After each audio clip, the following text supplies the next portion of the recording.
रीतिकाल का ये सबसे इम्पोर्टेंट प्रश्न है। पहला प्रश्न है, नैन नचाए कहो मुस्काए लला फिर खेलन आयो होरी। ये जो पंक्तियां हैं ये किस कवि की है? ठाकुर की, बोधा की, आलम की या फिर पद्माकर की? तो साथियों, नैन नचाए कहो मुस्काए लला फिर आयो खेलन होरी, ये जो पंक्ति है ये है पद्माकर जी की। कौन सा ऑप्शन सही हो जाएगा? ऑप्शन नंबर 4 हमारा सही हो जाएगा। बढ़ते हैं क्वेश्चन नंबर 2 की ओर। निम्नलिखित में से रीति काल के कवि कौन से हैं? तुलसीदास, कबीरदास, वृंद या फिर सूरदास? तो साथियों, रीतिकाल के कवि कौन है? सही ऑप्शन हो जाएगा वृंद। बाकी सब तुलसी, कबीर और सूरदास ये भक्ति काल के कवि हैं।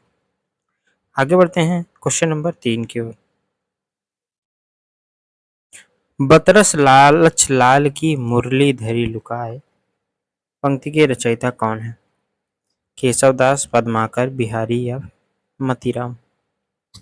तो साथियों, बतरस लालच लाल की मुरली धरी लुकाए, ये जो रचना है, ये जो पंक्ति है, ये बिहारी जी की है। बढ़ते हैं क्वेश्चन नंबर 4 की ओर। मतीराम का प्रथम ग्रंथ कौन सा है? ललित ललाम, रसरास, फूल मंजरी या फिर लाक्षण श्रृंगार?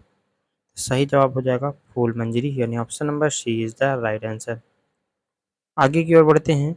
रीतिकालीन कवि बिहारी किसके राज्यश्रित कवि थे?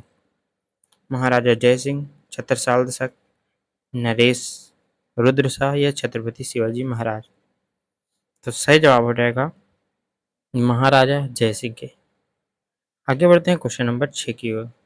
अति सूधो स्नेह कुमारग, ये जो पंक्ति है ये किसकी है? रीतिकाल हम लोग पढ़ रहे हैं तो बहुत इंपॉर्टेंट क्वेश्चन हो जाता है। केशवदास, बिहारी, घनानंद या फिर पद्माकर? तो सत्य साथियों, ये जो रचना है ये घनानंद जी की है। ऑप्शन नंबर सी हमारा सही जवाब हो जाएगा। बढ़ते हैं क्वेश्चन नंबर 7 की ओर। सत्यवती कथा के रचनाकार निम्न में से कौन है? चिंतामणि, बिहारी, ईश्वरदास या केशवदास? सत्यवती कथा के जो रचनाकार हैं वो है हमारे ईश्वरदास जी, यानी ऑप्शन नंबर हमारा सी यहाँ भी सही हो जाएगा। विज्ञान गीता कृति किसकी है? केशवदास की है, सूरदास की है या फिर तुलसीदास की है या बिहारी की है? इनमें से किसकी है विज्ञान गीता कृति? तो सही जवाब हो जाएगा केशवदास की। निम्नलिखित में से कौन सा सुमेलित नहीं है?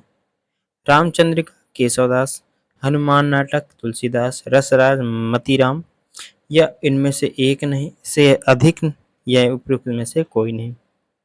दोस्तों, जो सुमेलित नहीं है, जो सही नहीं है, वो है ऑप्शन नंबर बी, यानी हनुमान नाटक तुलसीदास की ये रचना नहीं है। आखिरी और इम्पोर्टेंट क्वेश्चन, महाकवि भूषण की रचना कौन सी है? रेणुका, चितंबरा, छत्रसाल या फिर दीपशिखा? तो साथियों, महाकवि भूषण छत्रसाल दशक के आश्रित कवि थे। उन्होंने जो अपनी रचना लिखी थी वो छत्रसाल लिखी थी। ठीक है, ऐसे ही हमारे साथ बने रहिए। जय हिंद, जय भारत।